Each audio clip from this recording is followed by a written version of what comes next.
penumpangnya luka, kira-kira ada potensi selamat nggak? Salah satunya ada. Tapi kalau kita bilang bus itu celaka, semua penumpang luka-luka, berarti tidak ada satupun yang nggak terluka. Nah, pada ayat ini menggunakan kata likuli. Jadi siapapun dia, orang-orang yang suka mengumpat, yang suka ngegibah, yang suka namimah, yang suka mencela orang dengan gestur tubuh, dengan ucapan, itu kena ancaman neraka koin. Kan ada orang kadang-kadang mulut nggak ngomong nih, ada nggak tuh? Mulut nggak ngomong, cuma menjeblek, kan gitu kan? Ada nggak gitu? Ada Pak. Ada orang dia nggak berani ngomong, tapi dia punya gestur tubuh, dia punya mimik wajah itu jelek-jelek gini, itu ada. Makanya Al-Quran ini disebutkan, mau dia dengan verbal, omongan ataupun dengan fisik, yang tujuannya menjatuhkan orang, jelek-jelekin orang, itu kena ancaman. Para ulama itu mengatakan ada beberapa kondisi kita boleh ngomongin kejelekan orang. Ada celah nih, itu ngaji. Jadi masih bisa ngomongin orang gitu kan. Jangan ini dijadikan dasar kita ngomongin orang kan. Ada beberapa celah, beberapa tempat para ulama membolehkan kita ngomongin kejelekan orang. Pertama, tujuan kita ngomongin kejelekan orang itu pertama untuk meringankan beban psikis. Misalnya, bapak sudah terlalu tertekan dengan sikap orang nih. Itu udah kesel ketemu orang. Kau mau curhat sama siapa ya? Kita mau curhat sama siapa? Nah, kita boleh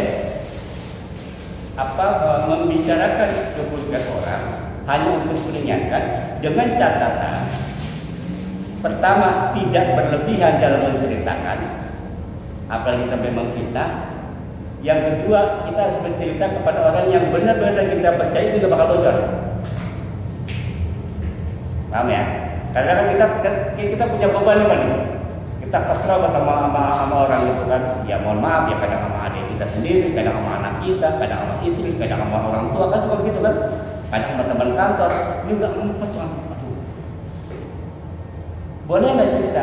Boleh. Cuma sekedar untuk ngurangin beban psikis. Tapi kita ceritanya pun kepada orang yang benar-benar kita percaya bahwa ini nggak bakal kemana-mana. Kemudian ceritanya pun jangan berlebihan sampai fitnah. Hanya sekedar apa? Nunjukin. Itu yang pertama. Boleh kita cerita. Yang kedua, kita boleh bercerita kepada orang yang akan kita mintakan fatwa. Contoh begini. Pernah pada zaman Rasulullah ada seorang wanita datang ke Rasulullah. Ya Rasulullah, kenapa? Laki saya pelit banget. Laki saya pelit, kikir, ngadu sama Rasulullah. Boleh nggak saya ambil duitnya sendiri, tanpa ngomong-ngomong? Itu minta apa? Minta apa? Dia ngomongin lakinya nggak? Ngomongin. Terus minta fatwa nggak? Boleh nggak saya ambil duitnya? Tanpa bilang-bilang. Jadi kita boleh ngomong sama guru kita, sama kiai kita, sama ustaz kita. Ketika kita punya masalah gitu kan, ya tentang apa bos kita atau siapapun, untuk minta fatwa. Jangan sampai nanti kita salah ambil sikap. Karena orang juga ngasih fatwa, orang ngasih wejangan, ngasih nasihat, kita harus tahu duduk masalahnya. Kenapa begini, kenapa begitu? Otomatis ketika kita curhat pasti ngomongin nggak kejelekan orang itu. Pasti dong. Untuk itu boleh, tapi sekali lagi tidak boleh berlebihan.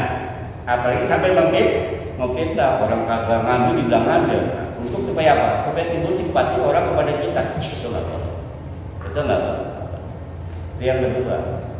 Yang ketiga, boleh kita ngomong kejelekan orang untuk mencegah supaya tidak timbul keburukan yang baru, bahkan kehancuran. Contoh begini, Pak Nuri, misalkan aku udah gede, ada yang mau ngelamar. Kita tahu nih, calon waktu bajingan. Kita tahu, wajib tuh kasih tahu. Lalu ya jangan dia nggak itu kan ngambil motor saya, boleh. Tujuannya untuk mencegah keburukan yang akan terjadi selanjutnya. Boleh. Tujuan apa? 3. Yang keempat, boleh kita jelekin orang ketika memang untuk memperkenalkan identitas orang tersebut dan tidak ada lagi cara lain kecuali yang itu. Contoh begini, tahu nggak rumahnya Pak Duloh mana? Itu yang pincang. Pincang itu keburukan bukan? Coba kita bingung, nggak apa lagi ya? Cuman itu yang dikenal orang, gitu kan? Duloh mana ya? Kalau kita jelasin saya juga. Duloh yang pincang Pak, oh yang pincang di sebelah sana. Jadi untuk memperkenal identitas orang itu boleh. Nah itu beberapa tempat di mana kita boleh ngomong keburukan orang. Dan yang terakhir, yang sudah jelas-jelas kemungkarannya, kemaksiatannya kepada Allah, dan itu sebagai iktibar, sebagai ibarat, sebagai pelajaran buat kita. Contoh Fir'aun. Boleh nggak ngomong Fir'aun? Dan orang itu memang udah nggak ada malunya lagi buat maksiat, udah nggak ada malunya lagi untuk berbuat kemungkaran, udah biang kerok lah di situ deh. Boleh nggak kita ngomong? Boleh. Sebagai pelajaran. Contoh ngomongin Fir'aun, Abu Jahal, Abu Lahab, atau di kampung kita kalau memang ada sampah masyarakat yang nggak bisa dibilangin, jangan ke sana lo, gitu kan? Boleh sebutin, boleh. Sebagai contoh. Dan memang dia sudah dikenal sebagai apa? Orang yang buruk di wilayah ini. Katanya si Udin mana? Itu Udin tukang mabok. Nah, tahu dah tuh. Memang Udin dikenal tukang mabok di situ. Kalau dikenal Udin tukang mabok, saya tahu semua. Nah itu untuk menunjukkan identitas orang dan supaya kita tidak ikutin nama mereka sebagai ibarat saja.